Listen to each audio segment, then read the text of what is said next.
G'day, here's a few pieces of Boulder Opal from the Queensland Opal field. Rules in millimetres, material's been wetted. We'll go a bit closer.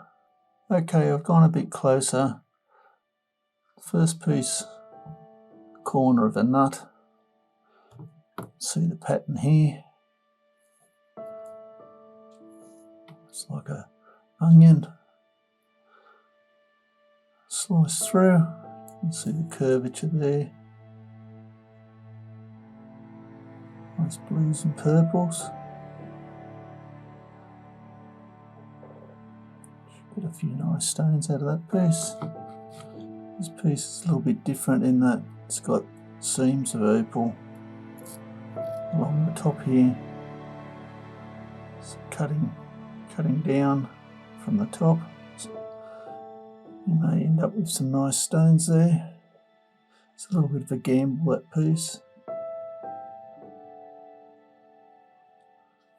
And this is a nice slice, similar to the first piece. Purple beans there.